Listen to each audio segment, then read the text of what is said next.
Hello, Taurus. Welcome to Three Crows Runes. My name is Jen. Let's do some rune readings. Today we are doing readings for April 2024. I am using the Tarot of the Magical Forest and the Elder Futhark on Rose Quartz stone. So let's start with a card from the Tarot of the Magical Forest, and we have the Knight of Pentacles.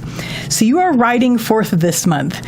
Probably not on a wild boar, but you are riding forth this month with the intent of doing something very practical and very grounded and very in the service of bringing nourishment and possibly wealth into your life and perhaps the life of others. So very exciting. You're going to have a very busy, practical month. I mean, it's in the Northern Hemisphere, it's spring, so there's like spring cleaning going on. Goodness knows I've been doing that. So there's like a lot to get on with and do. So it's very exciting. Let's get some runes down to clarify. How are you? You having a good April? Well, it's not April yet, but it will be very soon. Did you have a good March? I hope you had a good March. Okay. So your central issue this month, Taurus, is Berkana. Berkana is the rune of the birch tree. This has to do with beginnings and birth. So it's going to be it's the time to set out. It's your time to set out on this new beginning where you're riding forward and you're going to take those things on. You're going to take on those practical challenges in your life.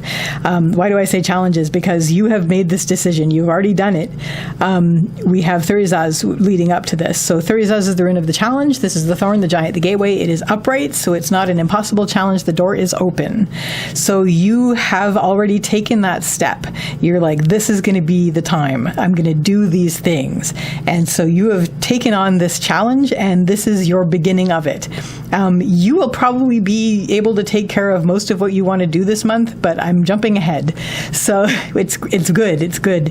What is going to help you is we have Ava's reversed, and I'm going to read this as economize your movement. Don't wear yourself out, basically. Pace yourself. Did I just spit on this card? I'm so sorry. Pace yourself.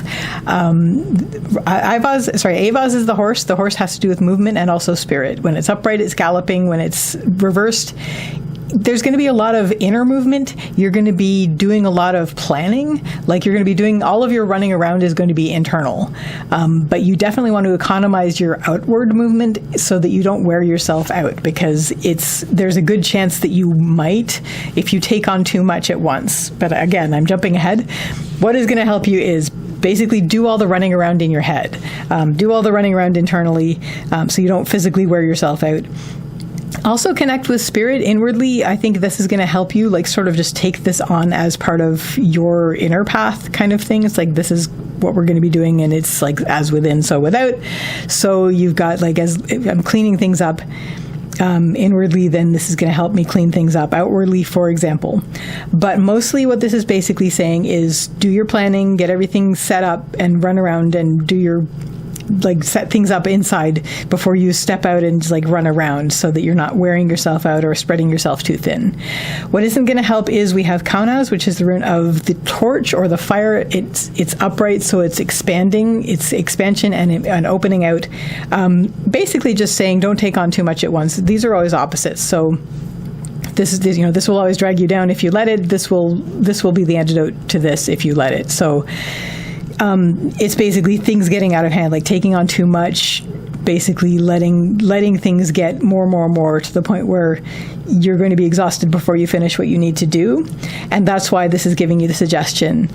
Make sure that you are doing the running around internally and in your head before you go out and set out and do the things, so that you can make sure that you are using your energy to the best of your ability at any given time and you don't burn out. So what this is going to lead you to is, by the end of the month, we have Raido reversed. Raido is the rune of the journey. This has to do with, it's your journey, it's your path. So reversed, I'm going to read this I'm mainly going to read this the first way, which is that by the end of the month, you'll be able to put an end to this chapter. This is something that you are setting out to do within this month, and you will be able to do it. It's something that you're going to set out, you're going to do it, you're going to have plans, and you'll sort of plan it out, plot it out internally before you do it, and then by the end of the month, you'll be able to wrap it up and move forward as we go into May. There is an element of continuing the inner journey because you were doing a lot of running around internally. This is going to continue as you go forward. And that's the second way I was going to read that, is there is going to be a path continuing inwardly because it worked out so well for you. So as you go forward after this month, you're going to say, hey, you know what, that really worked. So I'm going to continue doing that when I'm doing things. But the beginning will be well and truly begun. The first chapter of the beginning of it, if not the beginning of it, will be wrapped up by the end of the month, and you will have accomplished pretty much everything you set out to do this month. So it's very, very good. So I wish you all the best with this, and I wish you a lovely day or evening. Take care till next time. Bye.